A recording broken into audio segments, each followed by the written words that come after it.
It's Do Time with Pastor Steph.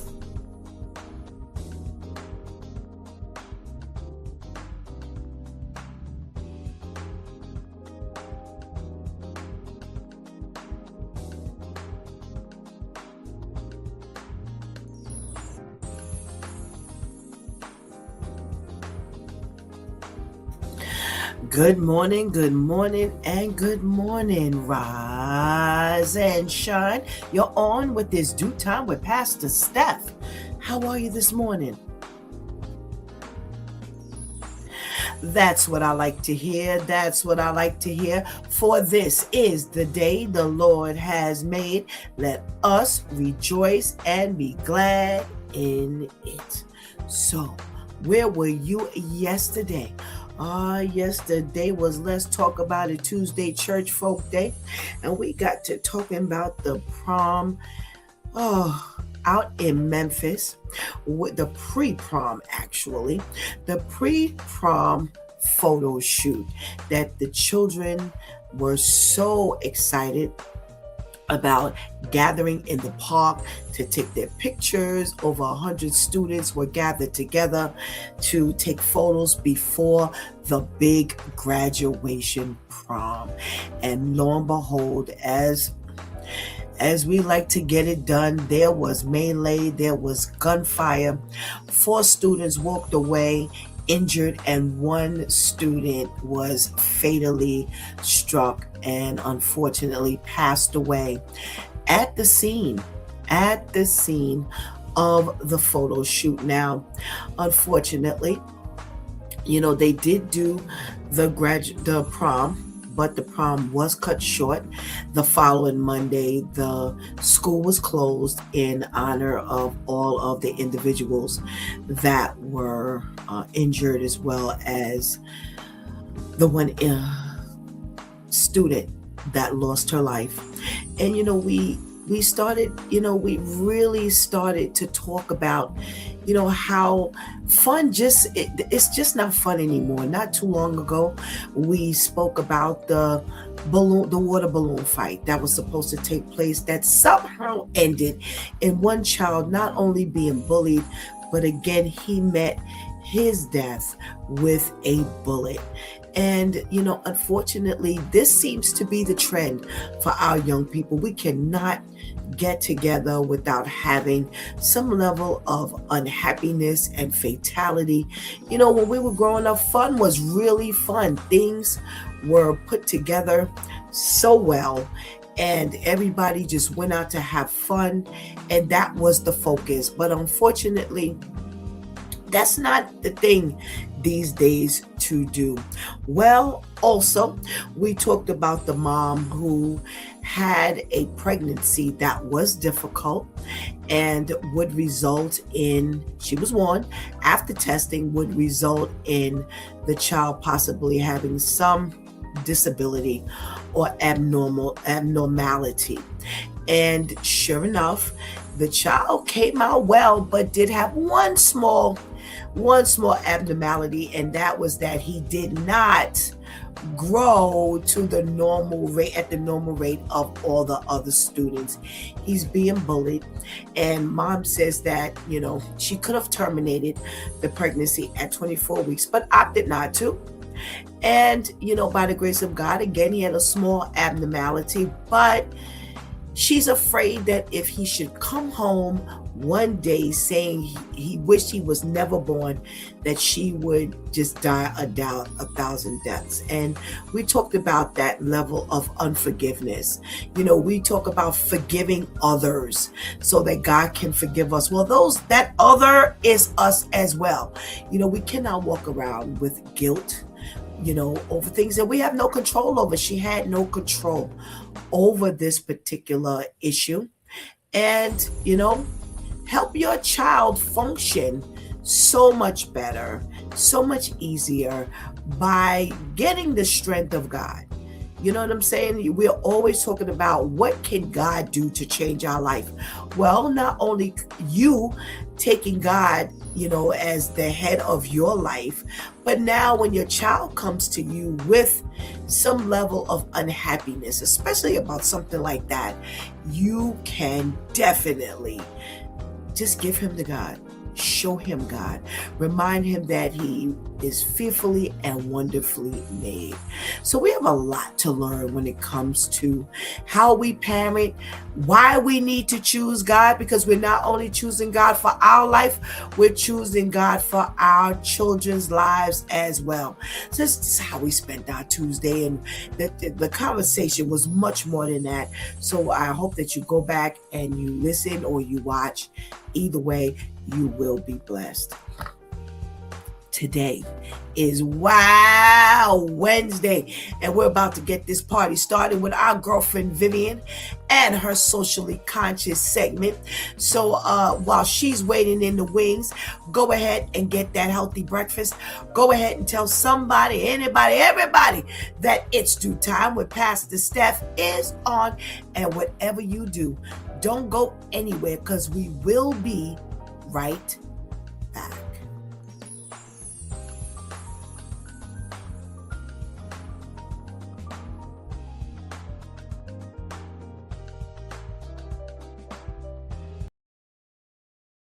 A test, you don't have a testimony. Look at everybody in the Bible, and I'm going to leave you alone. Look at everybody who was tested, all the greats.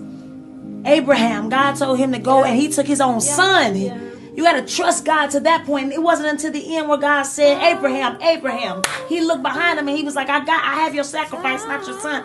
I just wanted to see if you was going to trust me. I just want to see if you was going to trust me or give up on me or curse me. Or Job, that's my favorite book in the Bible. I named my daughter Keziah because his daughter was named Keziah. Job was tested how many times? And he never gave up on God. I lost everything twice, but I never gave up on God. Because I knew he had me. I just had to, it was necessary. It's necessary. So don't you give up your faith. Faith the size of a mustard seed. The faith the size of a mustard seed, young lady. Even a half a mustard seed. Come on, baby. Don't you give up your faith.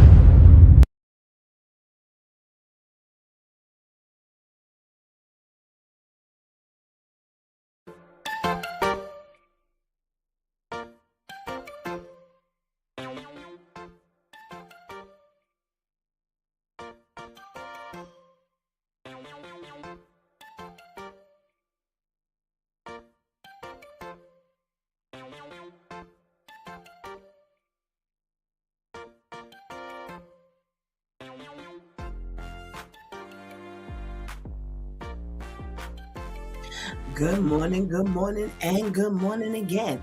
Welcome back to It's Due Time with Pastor Steph, and it is Wow Wednesday, and just a wonderful reminder. It looks like Fantasia, sounds like Fantasia, is reminding us about faith. All righty. Well, our girlfriend Vivian is waiting in the wings to give us her socially conscious segment. So let's say good morning to Viv. Hey, Viv. Good morning. Happy Wow Wednesday. How are you, Pastor Steph? I am well, thank you, Vivian. How are you? I'm doing well on this rainy Wednesday. Is it raining outside? Yes.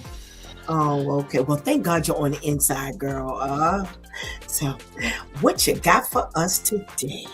All right. Today on Socially Conscious, we are starting off in the schools again, as New York City is facing a lot of questions and backlash over its public school spending. A new report says the city is prepping to spend a record $43 billion on public schools, which breaks down to about $44,000 per student. That's a lot of money. The debate is happening because student enrollment has dropped by nearly 158,000 students over the last decade. But school spending has continued to rise. Critics say too many schools are now half empty, while taxpayers are paying more than ever before. The report also points out to low test scores and ongoing struggles in reading and math as part of the concern. Some people blame rising costs like transportation, school building maintenance, special education services, and smaller class size mandates. Others argue that money is still necessary despite the enrollment drop because New York City has a large number of high-need students who require extra support and resources. So now the bigger question being asked is, if there are fewer students in the system, should the city start closing and or combining schools, or should it continue investing heavily with this record-breaking amount of money being invested into the schools in order to improve education outcomes? So of course, we want to hear from you.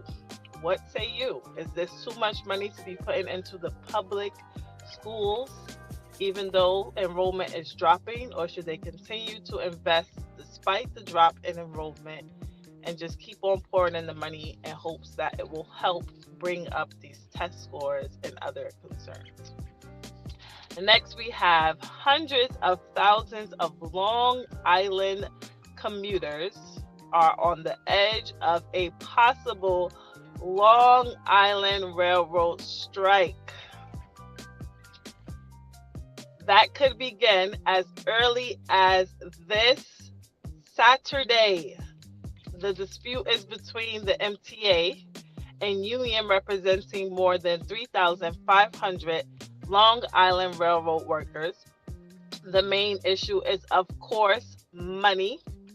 Workers are demanding a 5% raise because of the rising cost of living, while the MTA says it cannot afford that without increasing fares or cutting services.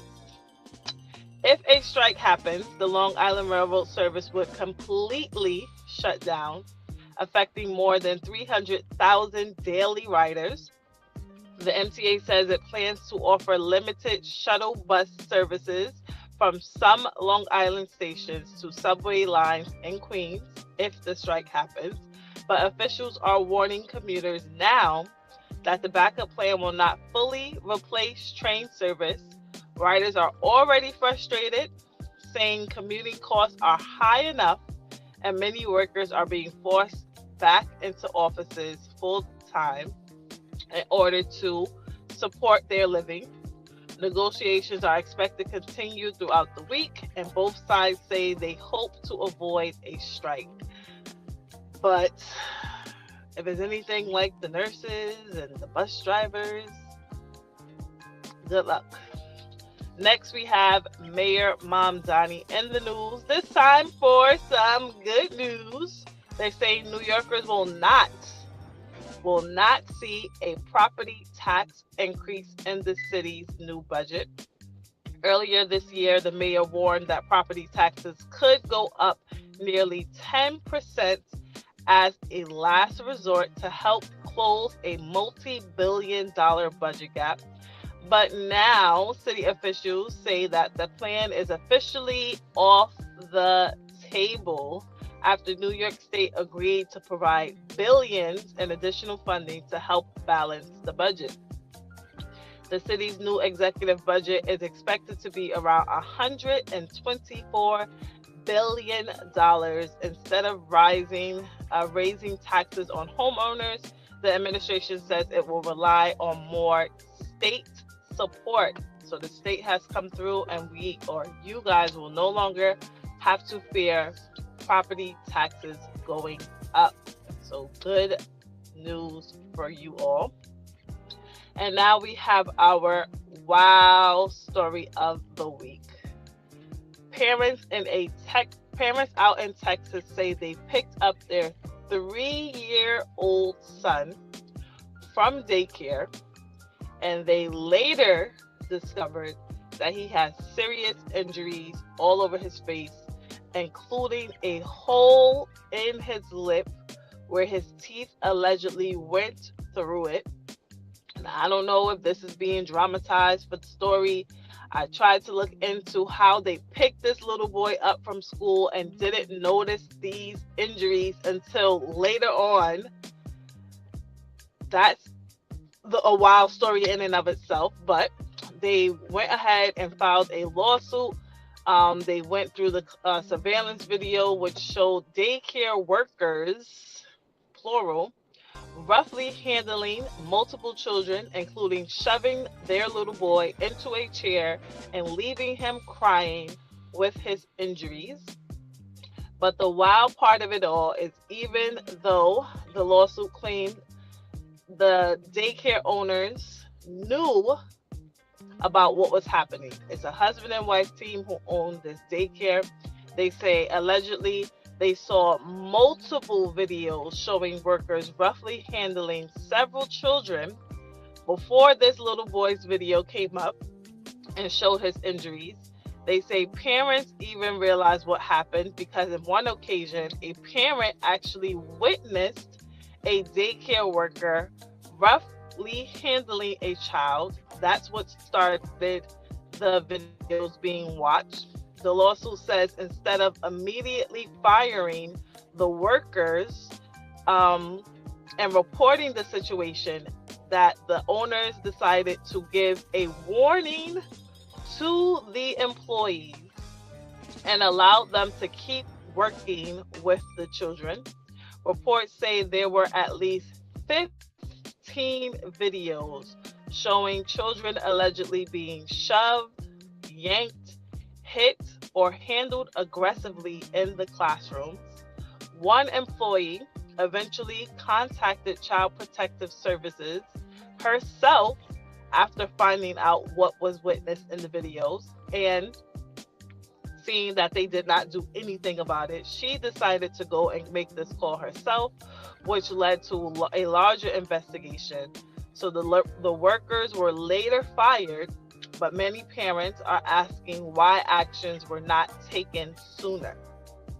So here you have this little boy going home with a hole in his lip, and nothing was being done until this ex-employee decided to speak up. But this has been Vivian with Socially Conscious, giving you the news that we are following. And remember, if you have any wild stories that you would like to submit, please feel free to direct message me on Facebook. My username there is Vivian BM, and come back every Wednesday to find out if your story has been chosen. Thank you, as always, to our loyal viewers and listeners, and thank you, Pastor Steph. Thank you, Vivian, for your contribution to today's episode. And we thank you so much, and we pray you have a blessed day. Thank you, you as well. Thank you. Thank you. Well, on Wednesday, we actually do things backwards. So now, before we go any further, let's say good morning to all of our due time viewers that are in the room. Now, make sure if you're in the room, you let Pastor Steph know by giving me a hearty shout out so that I can say howdy back to you. Let's say good morning to King Terrence. Good morning, Your Highness. Thank you so much for joining us this morning. Thank you so much. And please tell Mom we said good morning. Let's say good morning to our girl, Ketty. Good morning, Ketty. Thank you so much for joining us today. We got a check-in from Serge. Hey, Serge, where you been all week, brother? Good morning, and thank you so much for joining us today. We got a check-in from our lady Tamika. Good morning. And we look forward to talking to her in a couple of seconds. And we must say good morning to the ladies that hold it down each and every morning. If it weren't for them, there would be no us. Let's say good morning to our girl Shantice. Good morning. Hopefully we'll get a chance to speak to Shantice in a moment as well. And we must say good morning to our girl Anika. Good morning. Thank you so much for all that you do. And Miss Grace, if you're in the room, good morning. Thank you so much for joining us. Hope that you're doing well today. Yes, Ketty, it was a very good PSA from Fantasia. Thank you so much. All right, ladies, let's get to chatting. What are we talking about today? All right. Well, New York City is facing a lot of questions and backlash after $43 billion is being spent in the New York City public school system. Now, that equates to $44,000 per student. However, there's been a student drop rate of 158,000 students over the past time, but curiously, spending has risen. They are really questioning things because there have been low test scores. Reading and math scores are low. Transportation maintenance and smaller classes and special ed is what they are, associating this with. And they're saying students need more care. Now, the question on the table from Vivian is, should they continue to invest into the New York City school system,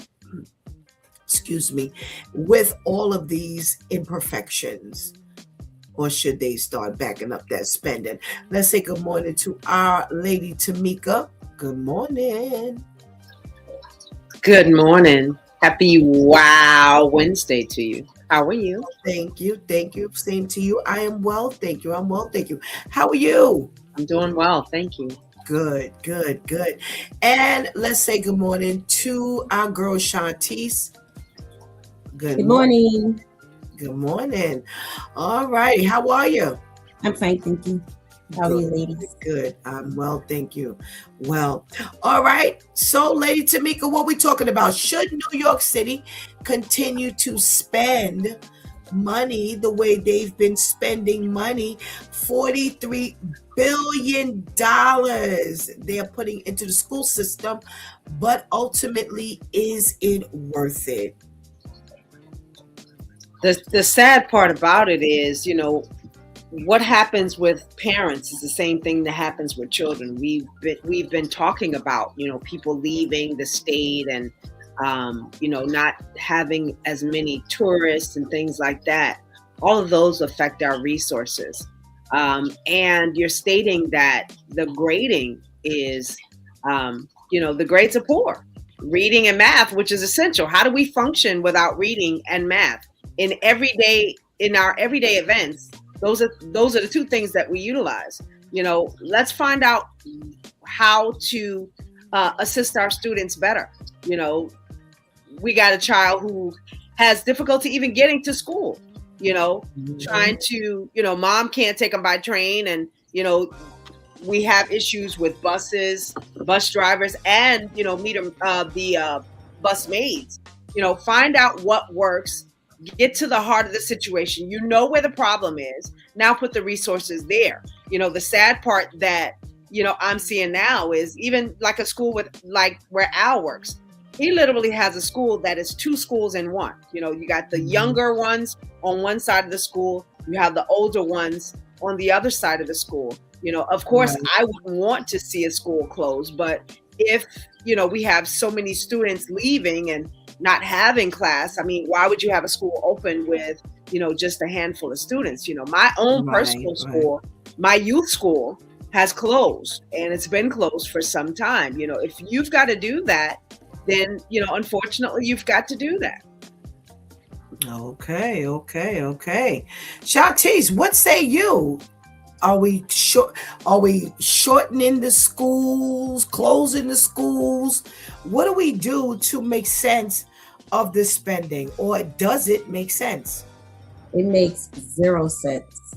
We were actually having a really intense conversation in our prayer group last night in regards to the schools, the curriculum, everything, the teaching methods, the parents. And the first thing that comes to mind when I hear this is, so where's the money going? Mm-hmm. Because you don't have enough proper after school programs, extracurricular activities during school. Again, you have so many of us who are DOE vendors, or if you're not a DOE vendor yet, so many of us who would love to implement our brands, our businesses into these schools as programs to offer these students, offer them services and or products. And y'all could pay us to do that. Where's the money going? Right. And this would benefit the children. We're not talking about, I just have some old rinky-dink job and it's like, well, why would you want to be in an elementary school? It's not servicing them, it's not helping them. You're just trying to make some money. No, this would also service the children. Why are you not allocating the funds for that? So my question is, so how is it that y'all can't afford? So if the numbers, enrollment has dropped, then y'all should be able to afford to feed these kids in school and send them home with lunch for the students who don't have food at home. You should be able to do all of this because there's less students there, but there's more money. So where is the money going? You got teachers complaining they don't make enough. Where is the money going? Absolutely. I am flabbergasted. I don't know about you ladies, if y'all could keep a straight face, but when Vivian was reading those numbers, I'm like, well, who's lying? Mm-hmm. You know, she's done stories here before where, you know, they come up with these numbers and then later on find out that these numbers were falsified. Well, I'm believing that this is one of the instances. I don't know about y'all, but I'm believing this is one of the instances. I'm $43 billion. Okay, who's lying? Who's lying? Somebody lying, y'all. I done been in the schools. Ain't no $43 billion spent in those schools. Here's one of the questions that I have. So Al works in a school that is blended, middle schoolers and high schoolers. My granddaughter goes to a school that is blended, middle schoolers and high schoolers. So y'all didn't already cut schools out. Correct. Right. So don't make it sound like y'all gonna start blending the schools, cutting schools, closing schools. Did you just say, Lady Tamika, that your school, the school you attended, is closed? My elementary school is closed. So, okay. So then, like Shanti just got finished saying, where's the money? Where is the money? You're talking about $44,000 per student because the student rate has dropped 158,000 students. Where these students went? Where did the students go? From when to when are we talking? What's the period of time that we're talking about? Are we talking about over a 5-6 year period? Are we talking about a 1 year period? Are we talking about when you let all these migrants in and then all of a sudden now you deporting everybody? Help me understand where all this money has gone, where all the students have gone. Where is all the money going? Because I'm not a believer. I am not a believer. Y'all have to show me some books and help me understand that this is where the money is going. There is no after-school program supplies, y'all. Right. Do you understand that? There are no after-school program supplies because they say the school can't afford it. I'm sorry. You just said you lost 158,000 students, but yet this $43 billion is still being thrown into the school. So where's the money? Where's the money? Like Shati said, staff, they're complaining that they don't have enough money. Then where is the money going? These numbers are very hard to believe. I don't know about y'all, I'm not sold because this here makes no sense. You would have to see this money in some shape, form, or fashion. I'm sorry, you definitely have to see this money here. And this is a place where they're saying that, hey, the transportation is not there. This special ed is eating up the money. Where? No, stop. You stop, y'all. Stop. You can't, pee on us and tell us it's raining. It just ain't gonna work no more. I'm sorry. We're a little more educated and realistic and logical than that. And like I said, I don't know about the two of y'all. I'm not buying these numbers because there's nothing. There's nothing. We got a check-in from our girl Teresa. Good morning. We got an official check-in from Miss Grace. Hey, Miss Grace. Glad to know you're okay. Terrence says, we all know they stealing that money. Yep. And Teresa says charter schools. Wow. Okay. So, Teresa, are you saying that the charter schools are getting the money, or charter schools, they're building charter schools? Because from what I understand, and I may have it wrong, charter schools, they are part of their funding. This is what I was told, that part of their funding does not come from Board of Ed. They've got to scrape up money on their own. Now, maybe that was at one point, but this is what I was told from, I was actually looking quite a few, minutes ago to open a charter school. What did it take to open a charter school? And at that time, they said that you had to come up with a certain amount of money, and you had to get investors, and you had to do this, and you had to do that. So now Teresa's saying charter schools are getting the money. Maybe they shifted, the funding. Maybe they, didn't follow through on that. So I don't know. So Teresa, if you get a chance, please clarify that. If she doesn't clarify it in this particular show, I will definitely get that information from her and bring it back to you ladies. All righty. Well, what else are we talking about this morning?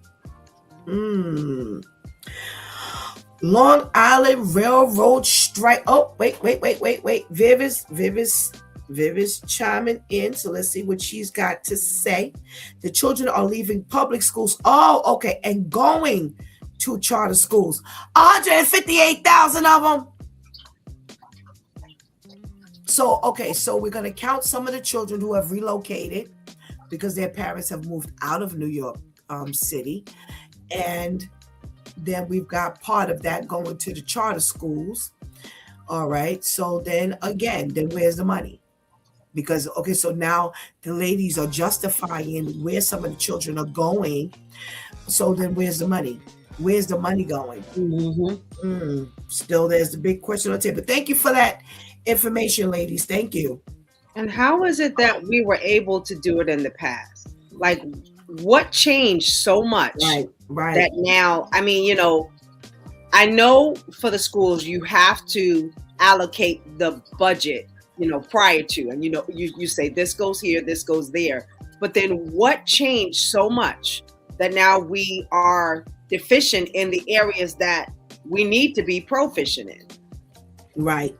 That the money is not going there to improve those particular areas. Right. Yes, that's a good question. All right. Teresa says the children are going there. Hold on. The children are going there and they are receiving public funds as well. Wow. There's a whole lot of stuff going on, y'all. There's a whole lot of stuff. Thank you for the clarification. All right. Long Island Railroad strike, possibly. And if all things are not worked out this Saturday, they will be striking. All righty. And back in 1994 was the last time they had a strike, which was for 2 days. And this is 3,500 Long Island railroad workers demanding at least a 5% raise because of the cost of living. And the Long Island Railroad powers that be say that they cannot afford it unless they cut services and or increase the fares. And the shutdown is going to really be a level of hardship, as they will have to replace it with like shuttles and things like that. And even then, it will not be a complete job. So there's a lot of negotiating that needs to actually take place. So they're hoping that negotiations are going to end well so that there will be no strike. Shantice.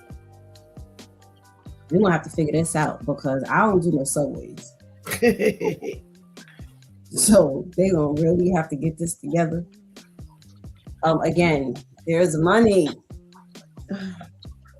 There's money. And I know Long Island Railroad pretty much pay, they're known for paying well.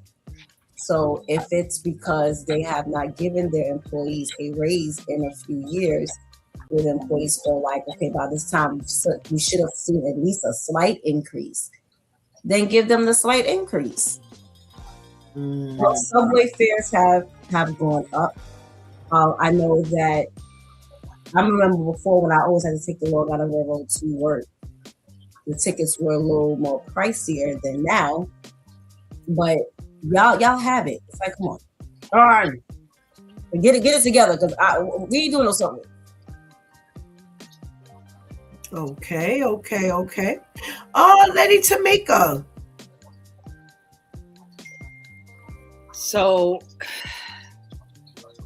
the LIRR as it is, is already pricey, and then if you're one of those people who, checks every dime and dollar, which, we all should be one way or another, peak season, you pay more, off peak, so you may say, well, I'll wait, to take the train such and such because it's cheaper, and now you're saying that, to make the improvements again that are necessary, you may go up on the price again. It's already pricey.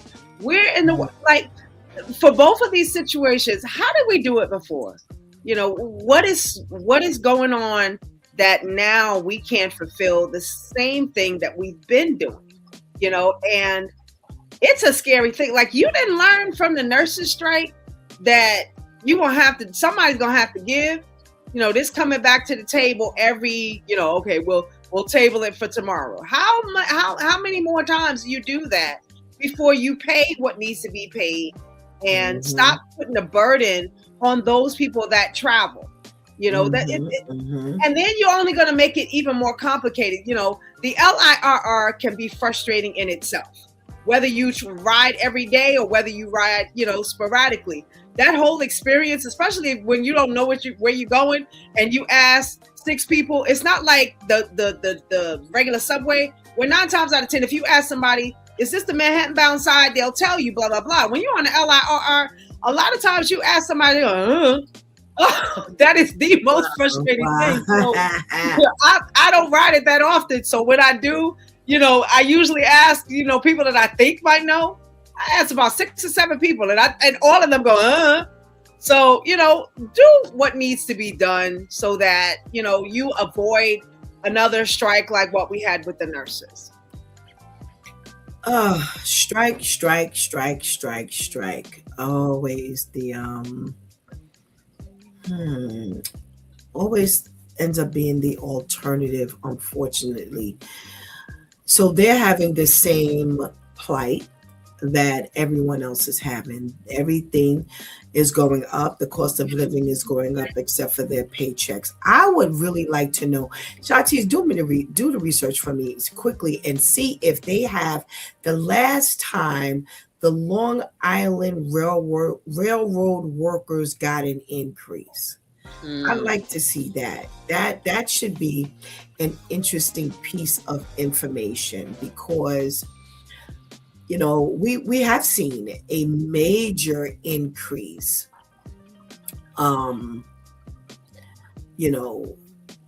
in the cost of living. Everything, everywhere you go, everything has gone up. The bare necessities have gone up, whether it's property taxes on your home, whether it's the rent, whether it's utilities, whether it's food. These are just basic things that we have to live with. And these things are being increased over time. So now you have the railroad workers are saying, listen, I need to be able to support my family. And if they live out on the island, they are definitely experiencing some increase as well. So now you're working every day.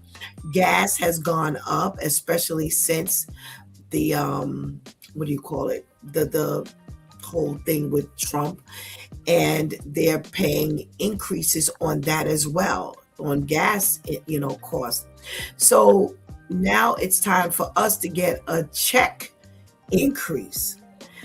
And unfortunately, striking is the only thing that they could ever really threaten you with.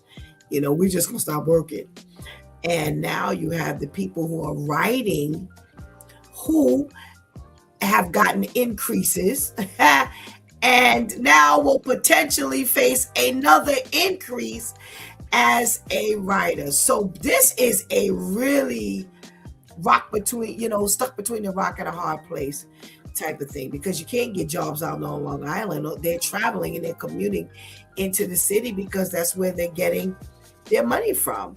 Shantice, did you see anything? Yes, so from 2022 to last year, 2025, the workers were receiving annual raises for about 2.5% from 2021 to 2022, and about 3% from 23 to last year, 25. So now there is where they're disputing that they want an additional 5% raise starting this year. Wow. So they've been getting the raises, the increase, but now they want a bigger increase for this year. Wow. Okay. Well, thank you so much for getting that information for us. Serge says, I'm sorry, Long Island Railroad does not need a raise. Okay. And we got a check in from Miss Herlima. Good morning, Miss Herlima. Happy New Day to you as well.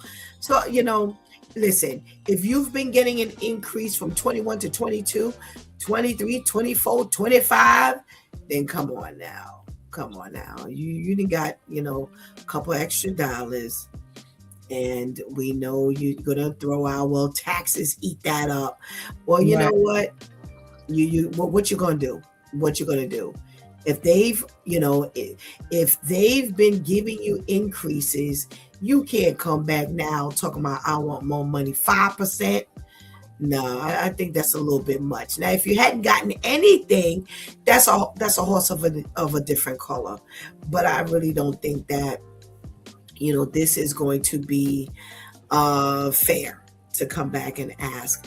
Let's go back to the charter school conversation. Teresa says, on average, charter schools receive about 80% of the funding that traditional district schools get per student. Wow. Which might be one of the reasons why they claim that their education is better than public school system. If you get more of the money, yeah, you're going to put things in place a little differently than the public school system. Okay. Thank you so much for sharing that with us, Teresa. All righty. Mayor Mom Donnie is on the good side of things finally, ladies. A couple of like a month or so ago, Vivian told us that there were reports that New Yorkers were going to see the increase of property taxes. Remember, they said the homeowners and the businesses were going to eat the increase on their property tax if the state did not jump in, or he could not increase taxes on the wealthy individuals. Mhm. So now that the state has jumped in and thrown in billions of dollars to help provide that gap in the budget, now he says he will not rely, on us to fill the gap, but he will continue to lean on the state to support instead of the residents. And how's that sound to you, Lady Tamika? You know, I'm having a party right here. Yeah. Okay. Finally. You know, he done teeter-tottered for quite a while. Now he's teeter-tottering on the right side. Great. You know, property taxes as it is. I don't know any other state that has property taxes as high as we have them. And like and don't be late. The interest that they put on the taxes is almost like $100 instantly. And so I'm awfully excited that for once he's the advocate for us. Yay. Mm-hmm. Yeah. All right, finally he's coming on this side of the fence, Tamika says. All righty. Shantae, what say you? Thank you. Because again, I don't understand how these people claim they know what it is to do certain things, have certain responsibilities, and then you implement things that make it difficult. So if you know what it is to be a homeowner, then why would you raise property taxes? Why would you have property taxes, you have mortgage, you have insurance, you have maintenance, you have all this just on your home alone. We ain't talking about the luxuries like food. We talking about those things. Mm-hmm. So to even consider raising the property taxes already was just like, are you kidding me? You ain't telling me you giving me a break on my mortgage or anything else, especially when you think about things like, God forbid, something goes wrong a certain way in your home, you have to then have a licensed contractor to come and do it. You can't even just have a regular, and if your gas goes wrong in a certain way, you then have to call Con Ed because you can't just call no side person, or they'll come in and cut your gas off and all that, and then you have to pay us for them. So it's like with all of these things, if you really know what it is to be a homeowner, this wouldn't have even been a consideration. So it's really good to hear that his thing is like, okay, I'm gonna nip this in the bud so that the homeowners don't have to worry themselves, concern themselves with this. All righty. Well, let's see. The comment says, all right. Serge says, funny thing is that the New York City transit workers can't go on strike because the law enforcement against us towards the union, they charge them for each strike date. Wow. Interesting. Well, that might be one of the reasons why they were only on strike for 2 days. Maybe they don't have that clause that they can't strike at all, but they have a limit on their striking. That might be. I don't know. I'm just wondering, could that be? And Ms. Halima says the problem with that is it's temporary and they use it against us again because now they know they can. Absolutely. Well, as a homeowner, I'm excited as well, like Tamika, Lady Tamika, that I don't have to face this property tax. I don't think it should ever be on us. Right. Ever. That should never be a consideration. You already know who got the money, either the state or the rich people. Go to them. Leave us alone. You already know that we're already scratching from the bottom of our, piggy bank, and leave it alone. You're not providing more. This is not like, every other thing where, you're not saying, well, we're getting X, Y, and Z, so therefore you're paying for it. We're not paying for we're not getting any benefit.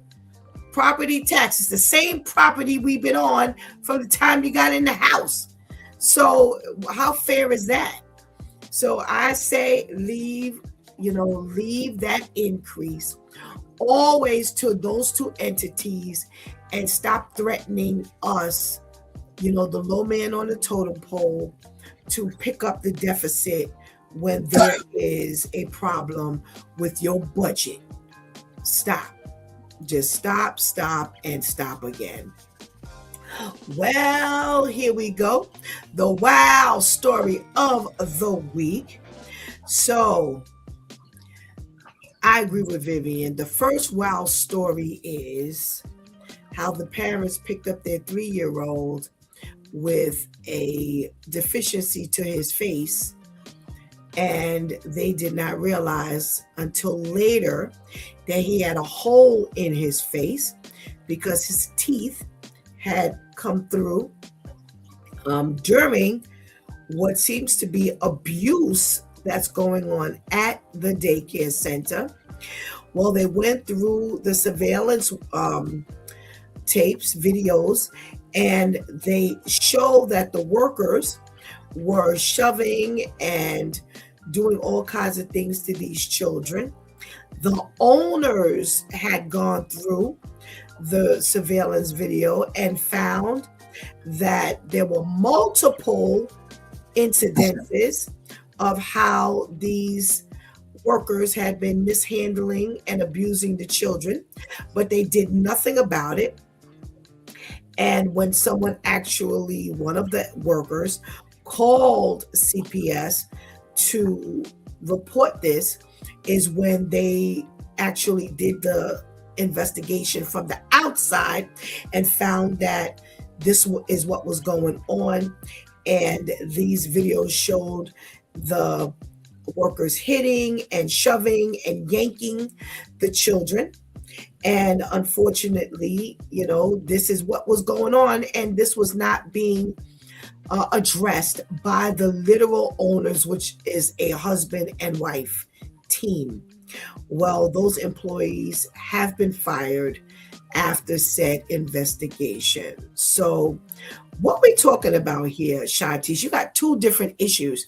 You've got one, the parents picking up their child and not noticing until later that there was even an imperfection in the child, different than when they took the child to the daycare. And then you have the subsequent story of the owners who ignored,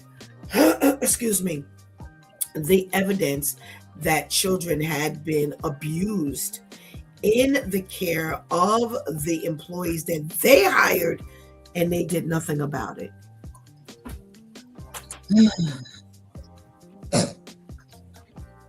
As the story was initially being given, what came to mind was how a lot of these parents, whether they can afford it or not, this is the reason why they don't want to send their children to daycare. Because they're like, it's too much. It's too much does the facility or the home have cameras? How much time am I going to do if I find out kid? And in addition to that, you putting your hand on my kid and I'm paying you mortgage to watch my child. And ain't no watching going on. So you guys covered this up. Everybody should get charged. Everybody. Because I could not see myself manning any business, any organization. And I'm responsible for Mary being here because I hired Mary. And then Mary, I can't.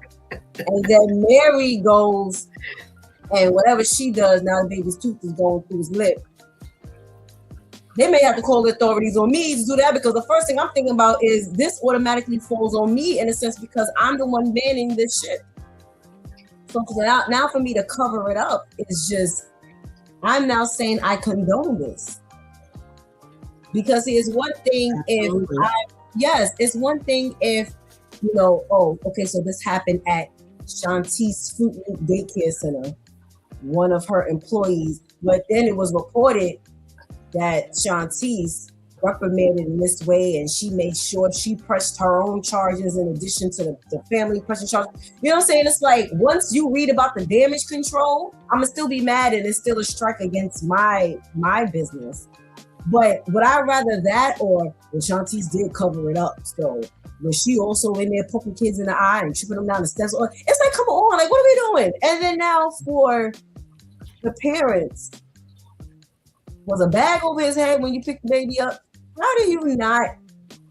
I go to pick my niece up. I notice when it looked like one strand of hair is not in place. I'm like, well, what were y'all doing in there today? Building a classroom? Why do you look like what was happening? Let alone, it looking like someone physically, attacked or had some type of interaction with her or anything like. It's like, come on. I don't understand again, we were talking about this last night.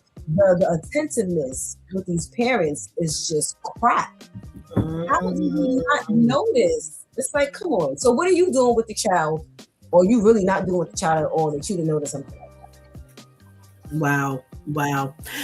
Lady Tamika, you pick up your child, you don't notice until later that the child has an imperfection that he or she didn't have when you drop them off, and only to find out there's some other stuff going on in the classroom. I'm just looking at all of this to the employee or ex-employee that reported. So this employee was smart enough. I mean, can you imagine going to a job, you working for a school or a facility, a daycare, and you say, okay, I finally got in. You get in and you see this going on. Now, I'm not going to stick around here. I'm going to leave. And in addition to leaving, I'm calling Child Protective Services. Okay, got that. Then I start looking at this picture with these children. I look at the child that was injured. And then I look at the other child. There's like this blur on the back of the head. Did y'all damage this child? Is there a bruise there that, you hit this child as well? Then the other child in the corner pocket that's like cowering down looks like, I'm like, is that a form of punishment? Just looking at the picture itself, why is this child looking like that? And then my thing is, how long has this foolishness been going on? With regard to you hitting and there's no paperwork, there's no nothing. Right. How many children have gone through this damage and it not being told? The third thing, when you look at a child, whether the child is yours, whether you're the guardian, whether you're the auntie, the first thing you should look at is the face. Child. Johnny used to talk to me like this. Now Johnny's talking to me like this. That's because you never look at his mouth. Like, why does his mouth is closed and I'm looking at his tooth? How in the world? It's not one of these things where he's missing a tooth. He's talking to me and his tooth is on the up. What parent does that? What guardian does that? Like, how is it that you missed that? Or were you so involved in your life that you just told the child to get in the car? And even when the child goes, mommy, you don't say, just shut up. Is it that type of relationship? Like, how did you miss that part? So nobody is doing their due diligence except for the ex-employee. Goodness gracious. Whew. Shantice, do me a favor. Show that picture again. Okay. Just answered my question. What side of the fence Okay. on? Okay. So Terrence says, I don't care. I'm opening up a can of whoop you. Oh, yeah. Everybody. Just walking the door and start smacking every adult you see. I got a question. My kids ain't ever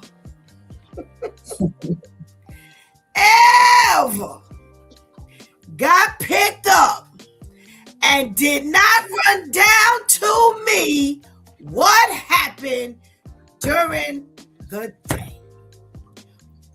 I already knew what was wrong with this picture right from the story. I'm saying to myself, Shantice, she told it. 5 years later, Shawnee's, she told it. 8 years later, You know it's a major tag. she told it. I ain't never had a kid that kept her mouth shut. Don't you teach your children to talk? When you listen, this is one of the reasons why I know they didn't teach their kids to talk, because both of you have said it. When you pick your kid up, already you examining just instinctively. You know what I'm saying? It's not even like, let me examine you. Automatically, this is going down when you pick up your kid. Right. You looking at them from head to toe. Because the last two, Shantice was the only one who came back the way I sent her. Tamasia and Shawnee's child look like two different children. They were in the school building. They had them child labor laws. Okay. They were in there building the classrooms. I don't know what was happening. Like, well, I sent you this way. How I pick you up this way? What were you doing? And the teachers would just laugh because they automatically heard the conversation and they could see the puzzle look on my face and the tone of my voice. I'd be like, well, where's Shawnee's? Like, she's right here. That ain't my Shawnee's. That's somebody else's child. Because she looked completely different. All the Shawnee's hair would be all twisted and oh my gosh, it would just so instinctively as a parent, you pick up your child, or like you said, Tamika, an auntie or grandma. Because let me tell you something, my mother can go pick up them kids a certain way. And when she picked them up, before she got back to the house, she'd be calling me Stephanie. So there's nowhere in the world grandma or my sister, auntie could have picked them up and they would have been called like, Steph, what's going on? So instinctively, you pick up your children and you're already examining your children. But not only that, the first thing when you pick them up, whether I was walking with them or driving, what happened today? Mm-hmm. First question that you ask, how was your day? That's why. You love that. How was your day? Which prompts the child to speak. So that's why what are you doing over there? Because I'm saying, so I used to pick up my nephew. First thing that I did was I got a hug and a kiss. Right. So that didn't happen. You told that child, get in the car and shut up. Not them. No, not them.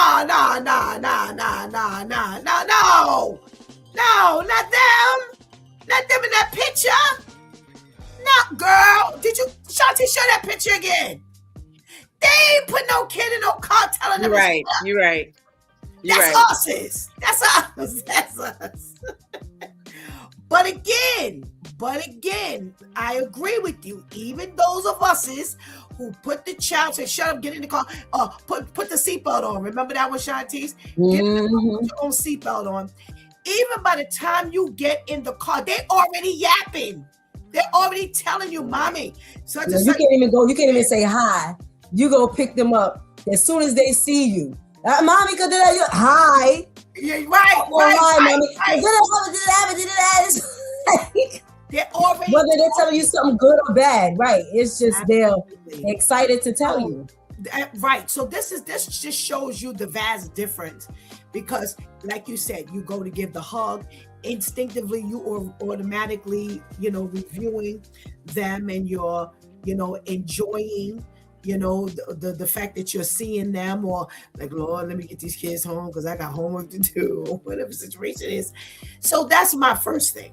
How in the world did you last till later before you figured out there was a hole in his face, his lip, anything in the face of all things? Of all things. Because come on now, let's talk about this thing real quick. Face is ashy, dry. Right. You see what they had to eat today. Come on, y'all. That's it. Come on, y'all know how it Notice goes down. when the hard part of the end of the shoelace is missing. Like, okay, how did that happen? Your shirt was clean when you left the house. What is this? What was happening at recess that the hard part of the laces ain't there no more? Like, what? Yes, or everything that they ate is on the shirt. Yes. Or the shirt has been changed because what they ate is all over the shirt, so they had to change the clothes. So now you mad because you got to do laundry to set another change over there. So I'm like, well, what? So even when Vivian started, what she said, that's a wild story in and of itself. It's true, because you know how it goes down when we pick up our kids. Now you're going to tell me that you got a husband and wife team that then sat back and watched the video and you didn't do anything. You didn't reprimand your people. You didn't report your people. You didn't fire your people. You did nothing. You just sat back, looked at this video and said, okay, we'll just see tomorrow morning how it works out. Nah, they would have been reading about this daycare in the news for real. Because the way it would have gone down was parents attack daycare owners. Let me also bring out something else about on this side of the fence. You never want one parent to pick up a kid and see something wrong. You know why? Because it's an infectious conversation. That's it. And every parent that walks in the door after me, check your child out. Check your child out. I just picked my child up. And yes, yeah, it ain't gotta be playing. Every parent that walks in the door right after me, I'm making it my business to stay an extra 25, 30 minutes to stay there. Let every parent know. Hi, how you doing? Check your child. Those are the laces they came with because I just picked my child up. And sometimes and somebody, I'm waiting to speak to Mrs. So-and-so because they're going to explain to me how, it'd have been over. It'd have been over. Walking in the room because all the chatter has gotten so loud. Yep. That now the director's trying to figure out, well, what's going on over in class number 3? Yep. That's the way it's going down in the hood. And that's just real talk. Real talk. All 3 of my kids that went through daycare, like I told you, I didn't just broke it down. We ain't talking about the right back to back. All 3 of them, three different seasons went down, and that's the way it went down. You are not picking up your kid and one parent sees something. Just one, you need one seeing something wrong, and everything is lit up after that. They try now. You got the teachers in the room. Now they talking. They nervous because they don't want an outbreak.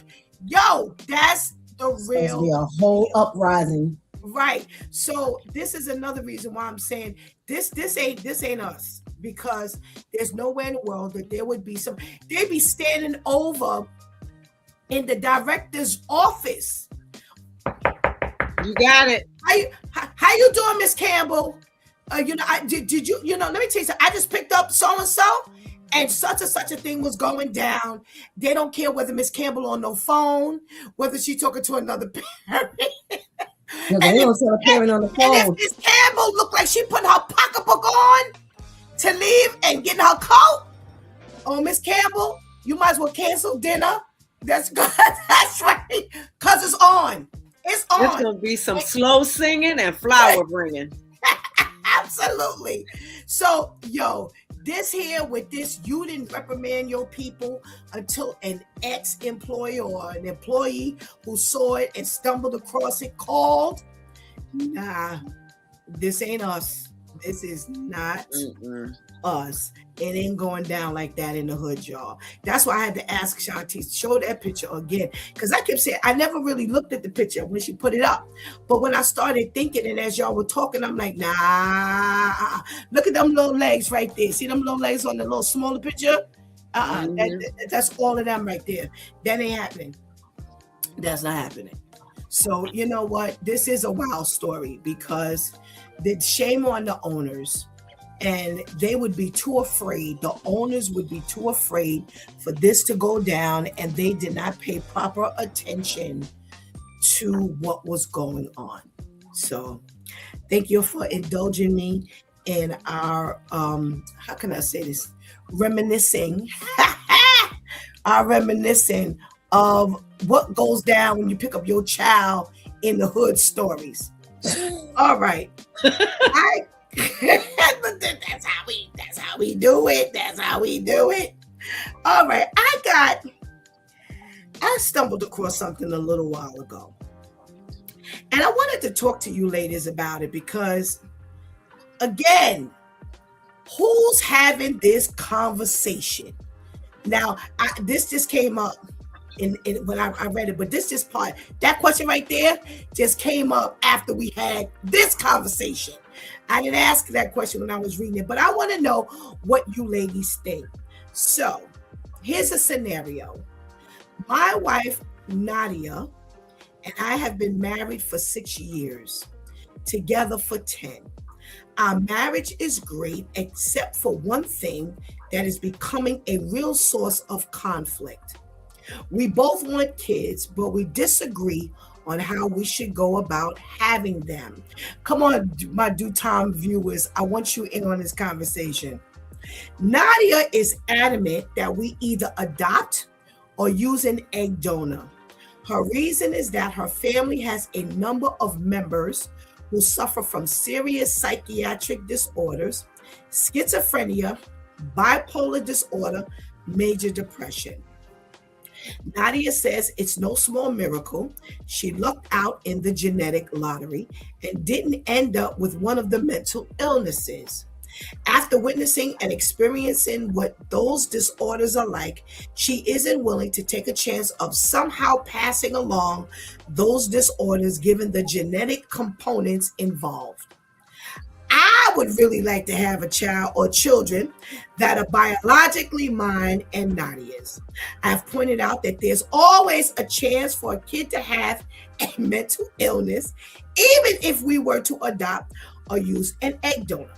Her answer is that she has bad genes and doesn't want to knowingly risk inflicting them on a child who will have to suffer the lifelong consequences. Is her position a reasonable one? And Shantice, you got first dibs on this one, since Lady Tamika started the other round. So I tell you that my family is touched and you still want to reproduce. Please. I don't want to reproduce with you. That's dumb. Like, you really took the time to write and submit this? Oh gosh. I'm telling you, I'm letting you know it's not a surprise. You saw it for yourself. You saw it for yourself. I ain't have to tell you. Why you acting like you this is news to you? You saw it when we went to the barbecue. Okay? They didn't have to be officially diagnosed. You saw. This ain't us. This ain't us. To the family reunion. This ain't us. Because see, you didn't even have to say it. We be asking you questions. You got schizophrenia in your family? You ain't see your cousin Nana. You didn't see Nana over at the grill. You see what happened at the grill? Did you not see what happened at the grill? Like, there's no way. I'm telling you this. And you look back over at me and say, so what's up? Are you ovulating now? Because we can get I just said I don't want another one of those. And you still want no. I'm trying to save us because somebody's gonna lose their life. Something's gonna happen. Because I just told you about the post about the husband. They were married. From what she said, there were no signs of either side of the family having any issues. When she was pregnant, the doctors told them that the baby was going to be born deficient. The husband just up and walked out. The next time he saw the son was walking across the stage collecting his degree from college because God done healed the boy after all that he went through. I'm not gonna now take a chance of you leaving me because you acting like you startled that our child either come out with 2 toes and 1 finger, or mentally and then you want to act like you don't know because now you thought you could handle it because you want somebody. There's something wrong with you too. So they ain't only on my side. There's deficiencies on your side as well. Because I'm telling you that this is the problem, and you're still saying it's okay. No. You're the one with the problem, not her. So you writing a letter, but the issue is you. Vivian said Nadia was born a man. How did we get there? That's what I'm trying to figure out. Oh my goodness. And Miss Herlima says she's already broke the mold within herself. Just give it to God and they will be okay. All right, Tamika. Miss Herlima, I wonder about you. I'm about to say, wait, I need a breakdown because are you saying that he should say, okay? This is very disturbing.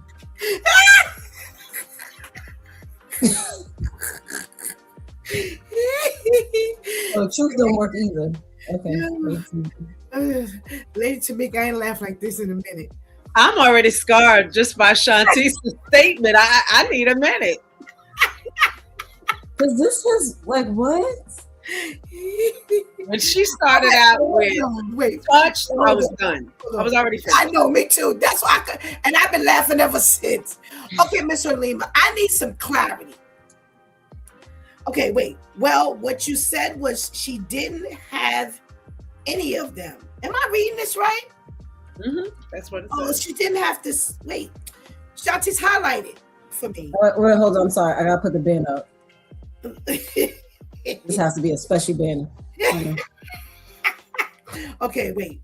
Miss Herlima says, well, what you said was she didn't have any of them.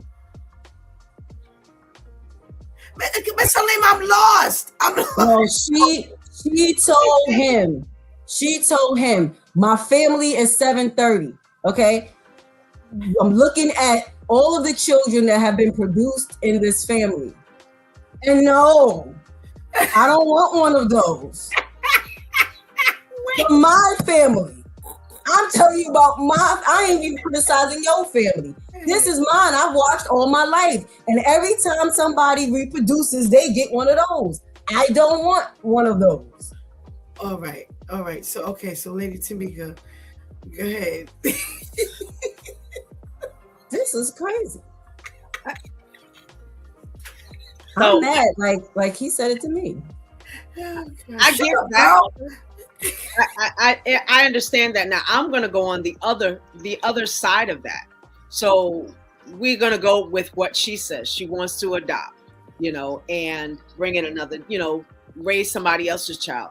As someone who has fostered children, as someone who has assisted to help raise, so you go from not my seed to somebody else's seed. And I'm not saying that all of these children that are fostered, but understand that adoption and fostered children, they have already gone through their plateau of damage, degrees of neglect, because they're left in an area where they're adopted. So you bear some of the same issues that you would have if you had the seed yourself, because some of these children have mental issues. Some of these children have emotional detachment and things that you're going to have to push and press through, and so, you have to trust God in all of your decision making, because if you decide to have a seed on yourself, through your own womb, you have an issue, you have a responsibility.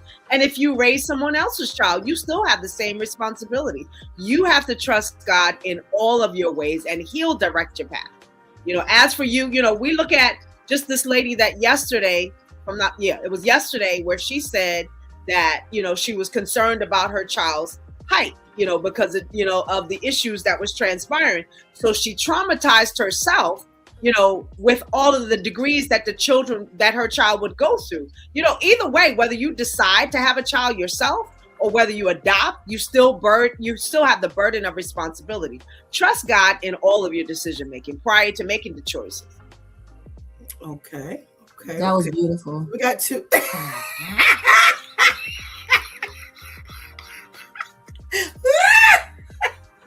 Okay. Wait. Okay, so we got some comments, and then I'll weigh in myself. Okay. Vivian says, listen, my family ain't all right in the head, but if I could, I would still have children. That's my only explanation that she is a he. Huh? What is she? Vivian, I'm still lost, girl. Vivian, go take it on the screen, because I don't understand none of this. She's a he. Right. Making my head How is hurt. it transgender? Oh my God. Okay. Traumatized. Miss Halima says she said her family is 730. Unfortunately, she didn't come out with any of them. Okay. So if that's the case, they might as well have your own. Okay. I have another comment.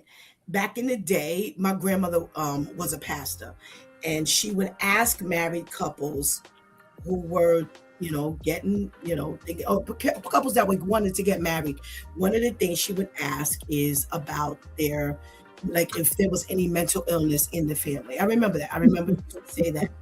And she said, after, I'm being reminded that couples started answering and started really thinking about this thing. Term says Shantice needs more help. Okay, so I'll weigh in on this one. Okay. I'm sorry. No. I'm sorry. No. Mm-mm. Mm-mm. So here's my thought. Here's my thought pattern. When I adopt, I have the option of taking a child with whatever. If I take an infant, then I'm rolling the dice. But if I take an older child, pretty much there's something that has surfaced that they have discovered. Well, they have ADHD, or there's some level of autism, or some other type of, mental illness that's going on. At that point, I have an option of saying no or yes. If I have a child with someone and we're married, I ain't got no option after this child is born. I personally do not agree with rolling the dice on this thing here. I 100% agree with Shantice. People think they can handle things, and then they find out at the last minute that they can't handle it. How do we know that Nadia is not saying no because he has already shown a level of not being able to handle things in the manner in which he should? Now, that does not come up in this, in the letter, but that has to be a consideration. You already showed he don't listen, Pastor Steph, so that confirms your point. Well, it's not that he doesn't listen. It's that he's adamant. His heart is on having his own child. And being that Nadia has not, in his opinion, as well as her opinion, exemplified any mental illness, he feels, that they can also roll the dice and end up on the other side of a success. Where they just might get another Nadia. Well, you just might get someone who is going through, or who will go through, some level of mental illness.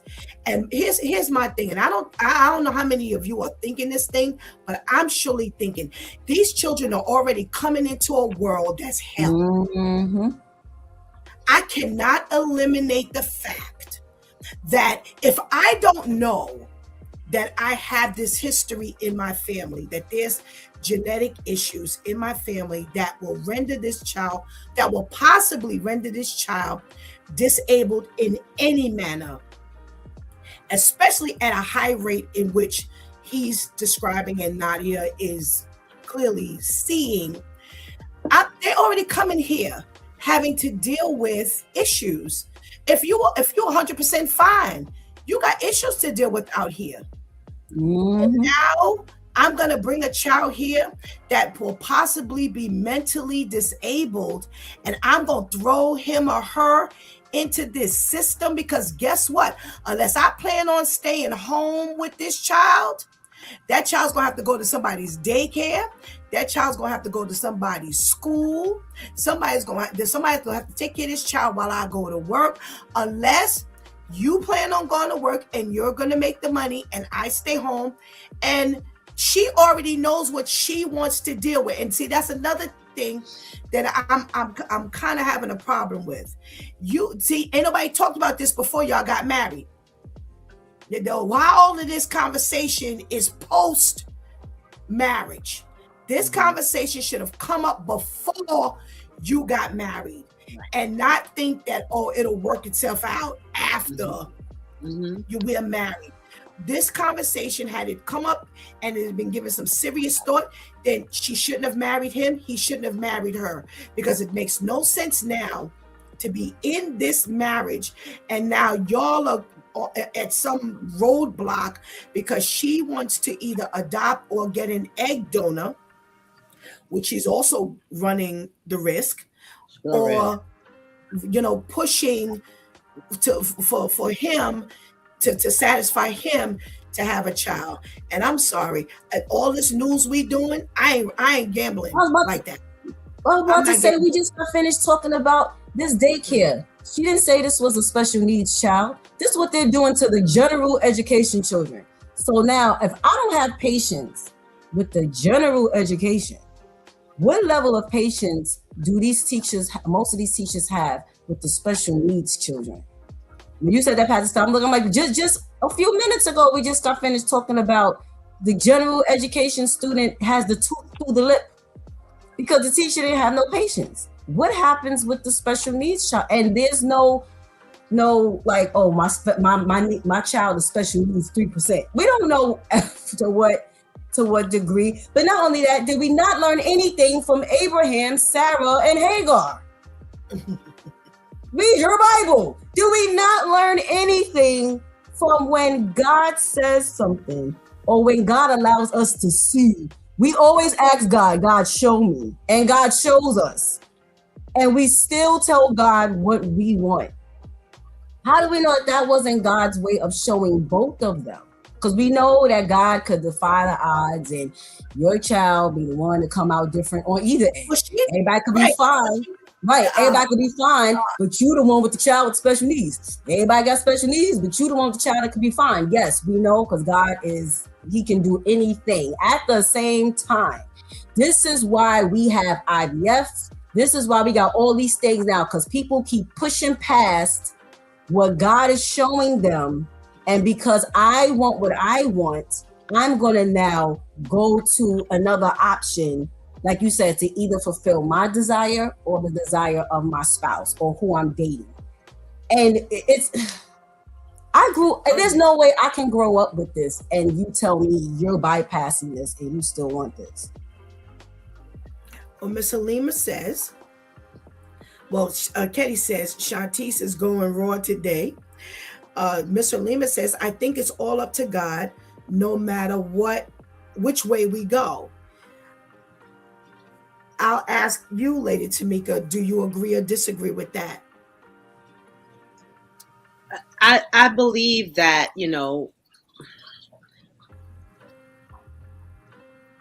I'm just taking a moment. I've always believed that, you trust God, you inquire with God, and God will let you know whether, you should or shouldn't. She's clearly saying that she doesn't want to.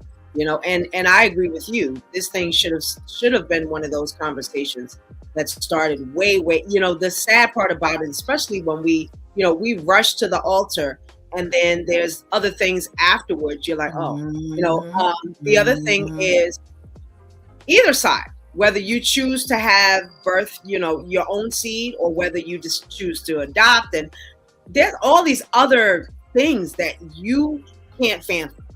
You don't know anything until after that seed comes to fruition.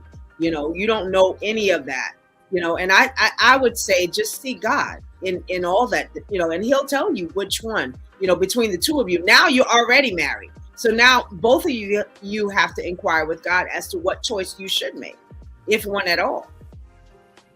Okay. I think it's all up to God no matter which way you go. Well, at what point are we talking about it's up to God? Is God, here's my thing. Is God being gracious enough? Is God being gracious enough at this point to reveal to me that this could be a genetic issue with my child? Is this God revealing it to me?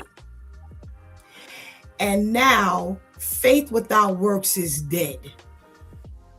Whereas now that I have been presented with all the information that I need, can I be the one in a million that have this baby and I don't have any issue? Yes. Why? Because I am one who came past the odds of what I could have been. Mm-hmm. However, am I rolling the dice with what God has already revealed to me? It's different when I read, I think it's all up to God no matter which way we go. We ain't talking about she pregnant and then found out some genetic issue could be involved. And now you trying to figure out whether you abort early or go ahead with the pregnancy. I've known other issues where some people, I've heard of a couple of stories where the doctors have told mom, listen, having this baby could cost you your life. You got to make up your mind. Either abort and you and the baby could possibly go. Either abort or you and the baby can possibly go.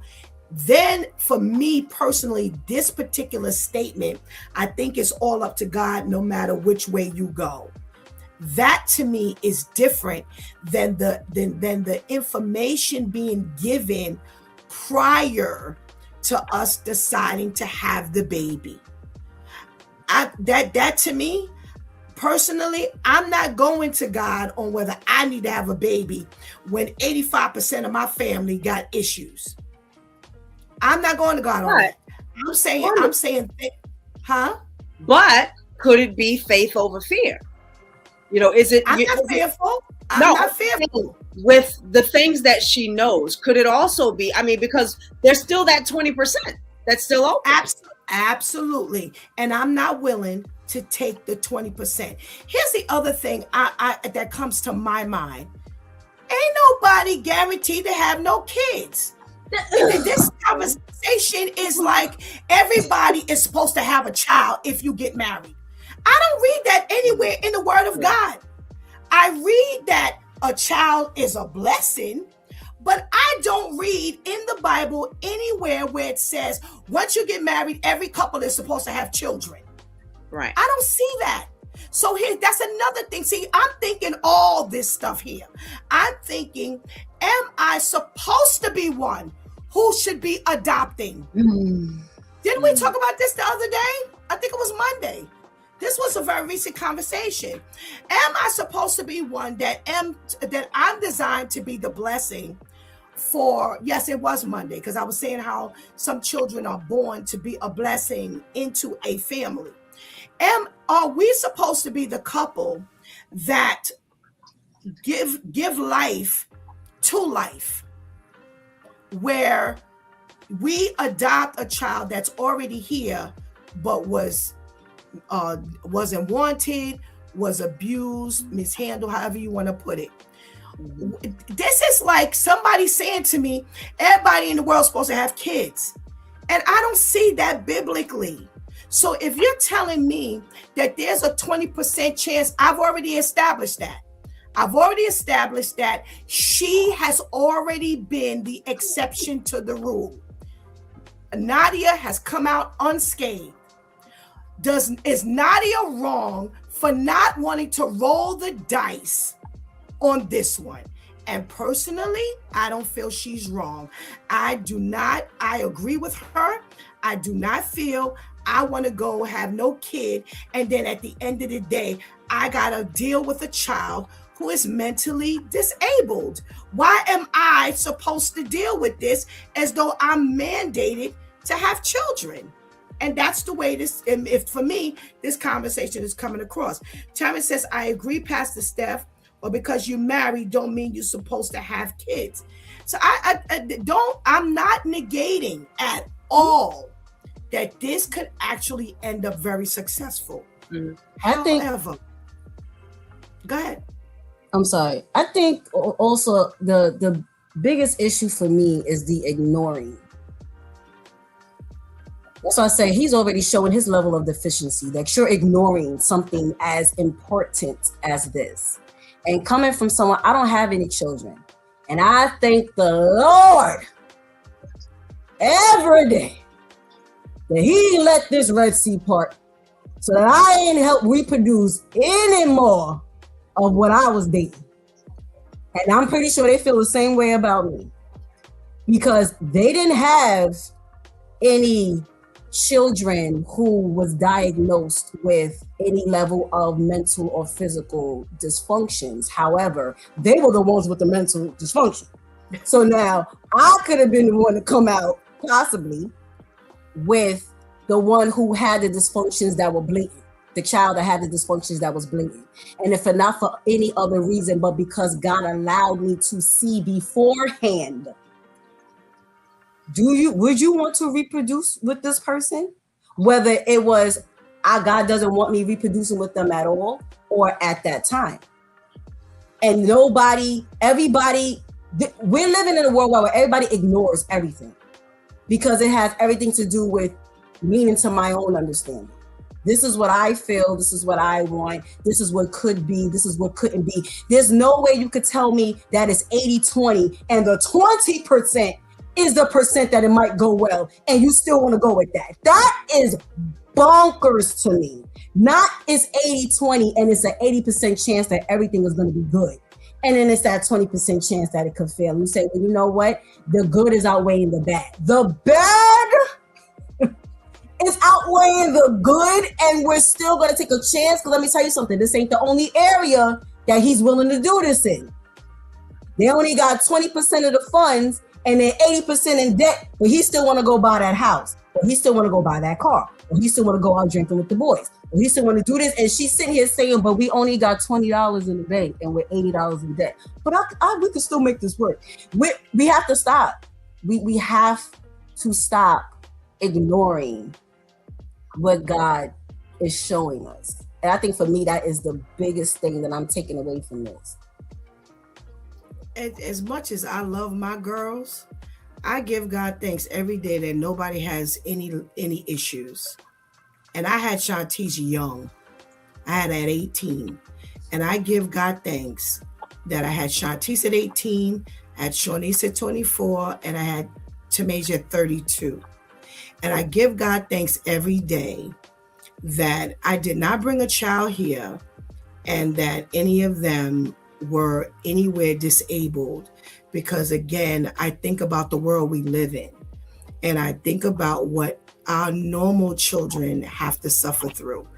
And personally, I'm not willing, whether it's 80-20, I think it's a blessing that I know in advance that there is a possibility that there could be, and I'm not, and if anyone else feels any differently, you know, as has been stated here, everybody has a right to feel, the way they feel, and that, you want to take the chance or whatever.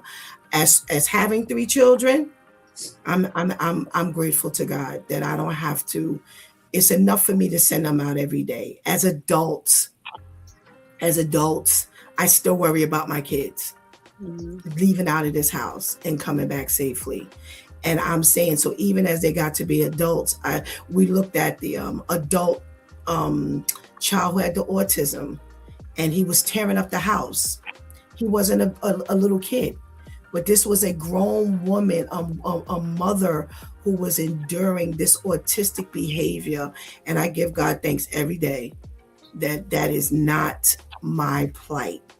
So, I think we need to consider a lot of things here. Why Nadia did not want to, and I don't think it has anything to do with her trusting God. That's my person. And anybody knows me knows I'm a faith-driven woman. I'm just not believing, and that's just my belief, that she's not trusting God, and she needs to roll the dice and then trust God. So this has been a much more stimulating conversation than I even thought. Thank you so much, ladies, for your contribution into today's conversation. And I pray you have a blessed day. Thank you so much. Excellent conversation. Excellent conversation. Thank you. Woo! I am remembering a scripture that says, examine the facts. And this is scripture. And we take scripture for what it is. There's also the scripture that says, without faith, it's impossible to please to God.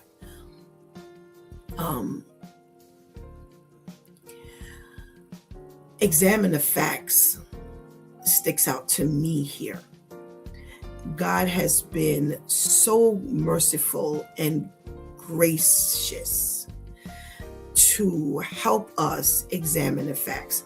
It's funny that I was reminded of my grandmother, who used to, because I remember she used to say, I started asking them, you better look back at your family. And I have said from the pulpit, when y'all start dating, y'all better start asking a whole lot of questions so that you clearly understand what you're getting involved with, that you clearly understand what your possibilities are. If you were to procreate, get the facts, examine the facts. And my grandmother was diagnosed, not that grandmother, my other grandmother was diagnosed with schizophrenia. And we questioned her children.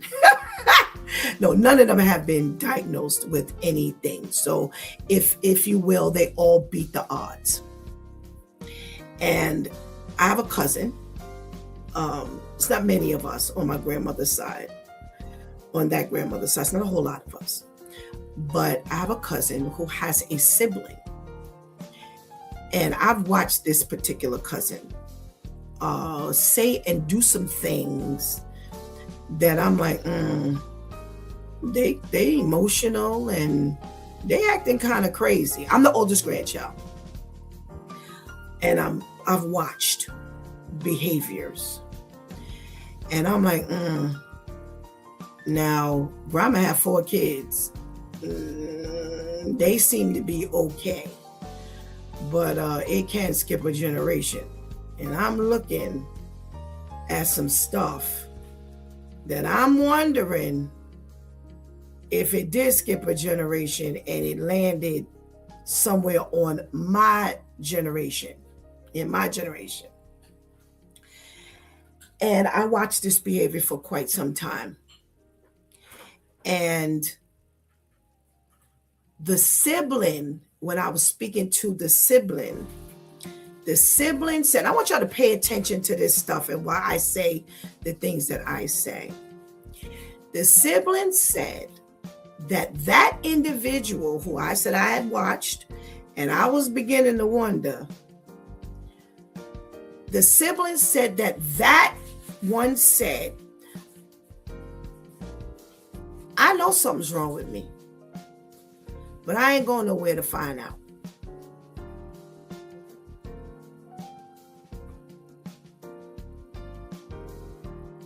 I left you there in silence for a reason. See, we talking about God here, right? Now, I'm not saying that that parent, my grandmother's child, should not have had children, blah, blah, blah, blah, blah. But what I'm saying is, what do we as individuals do as individuals? So, never mind the fact that you have a responsibility to your children, because that individual had a child at the time. So there's no responsibility to yourself, to others, to that child you had, and going down the line. And see, we assume that people are going to be responsible. We assume people are going to do what they're supposed to do. Now, you already know that grandma was diagnosed, but you don't want to go and definitively find out if something's wrong with you. Why don't you want to know? You don't want to know for whatever the reason is. And some might say she has a right to not want to know. And I beg to differ. I say, for the sake of your children and your grandchildren possibly, you need to know why, because we need to pass that information down. You understand what I'm saying to you?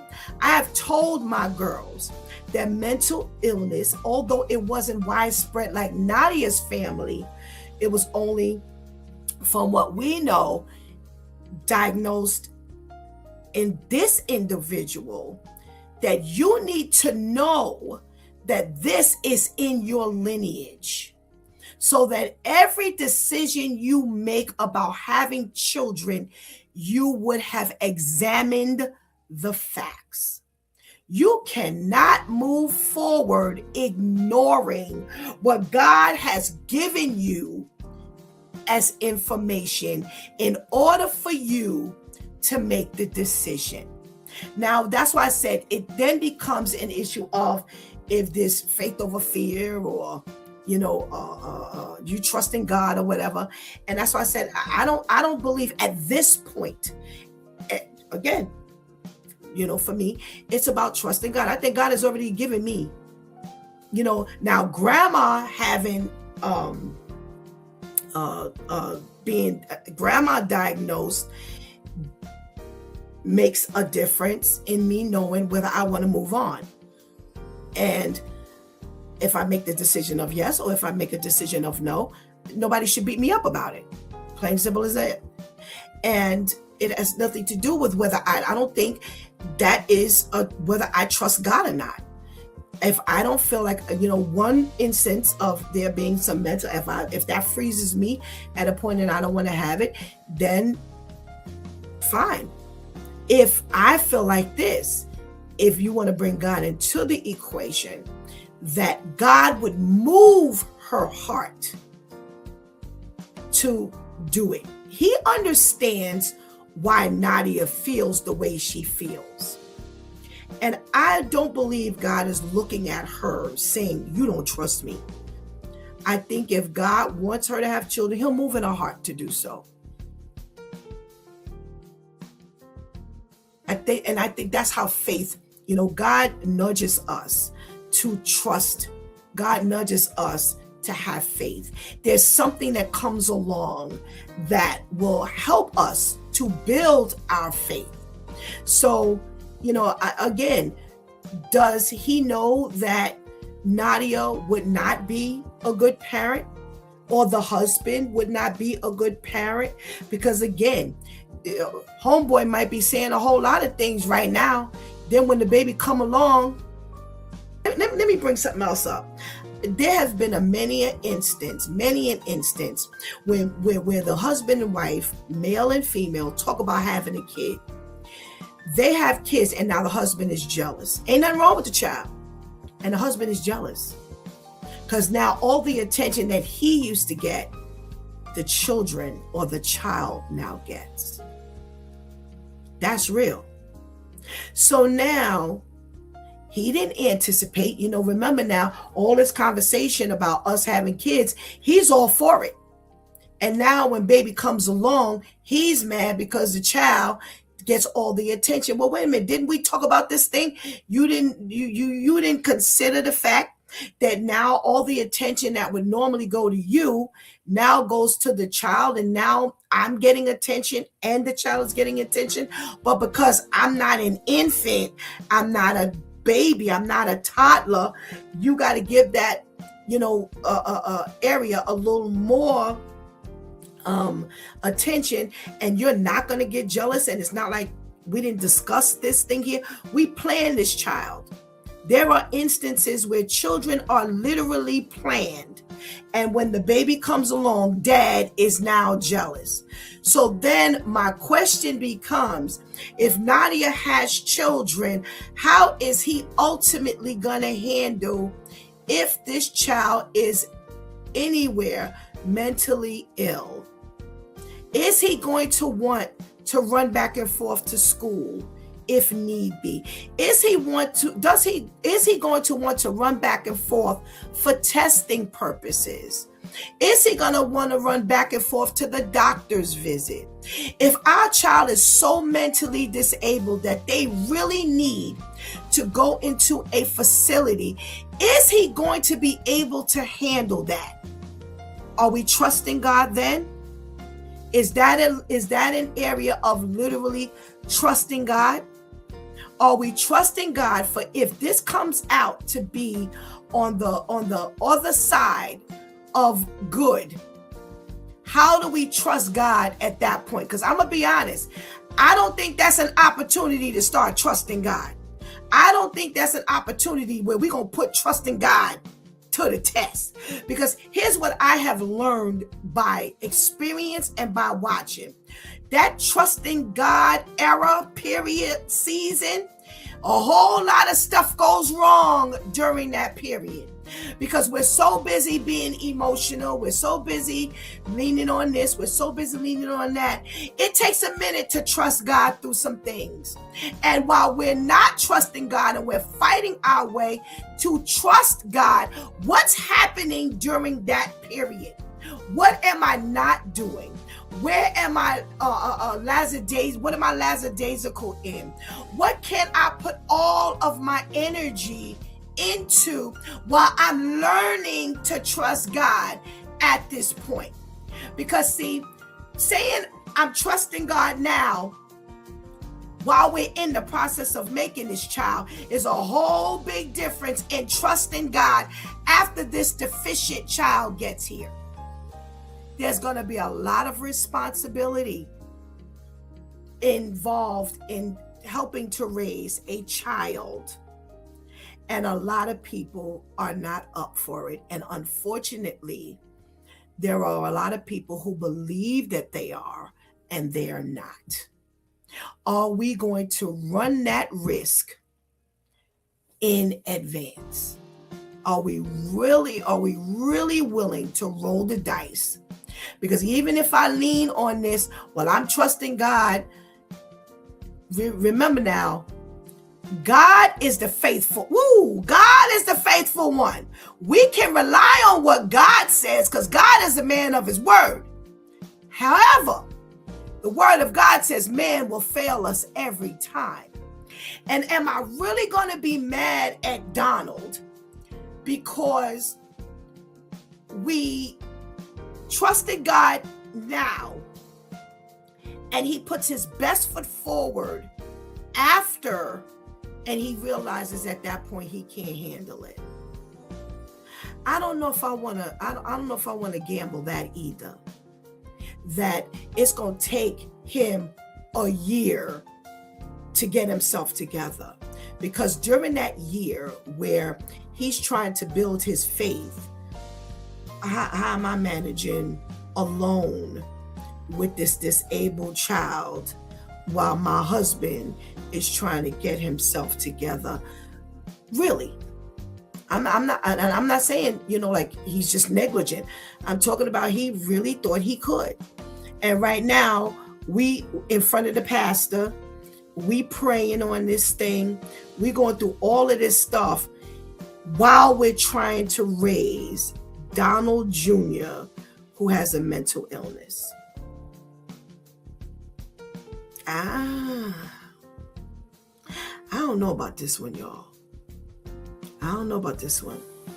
And again, I'm a woman of faith. And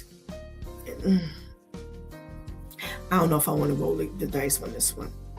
It's almost like rolling the dice with a person who you see ain't about nothing. And I have this, and he told me having this child. Come on, babe, come on, have this child. I'm gonna do the right thing. And I don't see the evidence right now.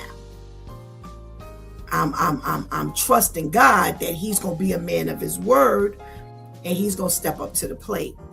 But do I really want to roll the dice and have this child with this man before he ultimately shows me that he's going to step up and be responsible? It's the same gamble. It's a gamble in two different ways, but it's still a gamble. And when I roll the dice and he ends up saying, yo, this is a lot on my plate, babe, and I ain't think I was going to feel like this. I'm talking about the irresponsible one. Can you be angry? Because you rolled the dice. And you said, I'm trusting God on this one. And God has already revealed to you he ain't about nothing.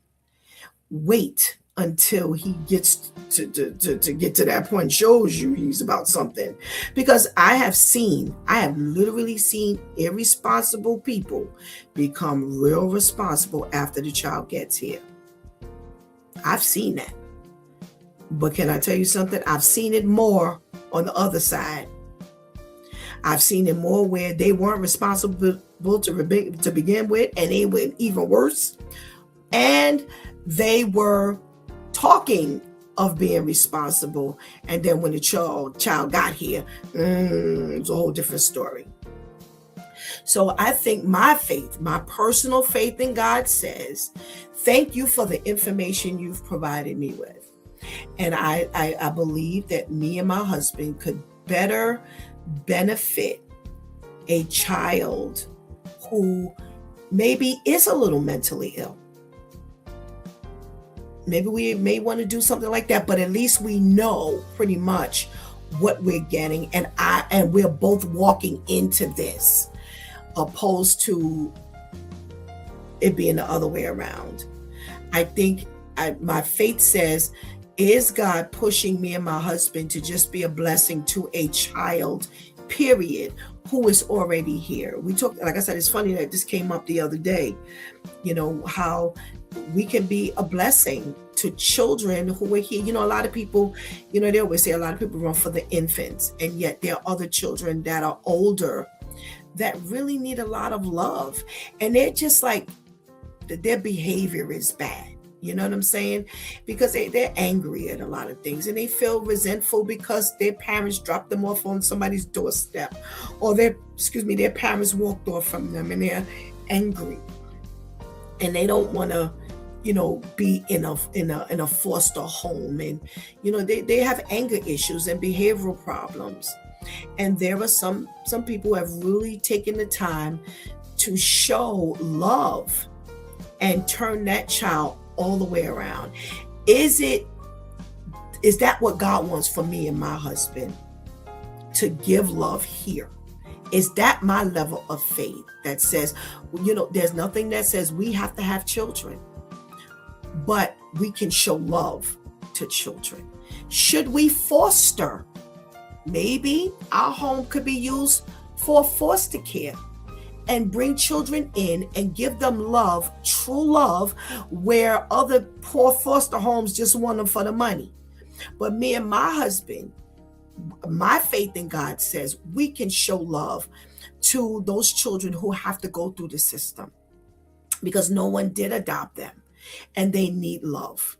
And we can care for them, and we can get them prepped and through because we're going to give them God, we're going to show them God, and we're going to help them get through high school, and they'll be off and on their own and maybe prepared for marriage or college or whatever, a career, whatever it is. And we just do this thing all over again. Is that my level of faith? So I think there are a lot of options here that could be leaned, that faith could be leaned on and into, opposed to maybe pushing the envelope to literally have a child of our own. So if we look at things a little broader, maybe then, we'll think of maybe where Nadia's head is. But I think that I don't think that saying Nadia doesn't have faith in God and things like that is the right way to go. That she's witnessed what she's witnessed, and her decision is, I don't want to go that route. So let's trust God for our individual life. Let's trust God when we have these decisions to make. Let us look at the whole picture. Let's look at the big picture, and let us examine the facts. You've been watching It's Due Time with Pastor Steph. Join us Monday through Friday from 7 a.m. to 9 a.m. where we discuss matters of the heart, mind, and spirit. As you go through your day, be sure to set your mind on things that are above, not on things that are on the earth. They only serve as a distraction. Remember, prayer changes things.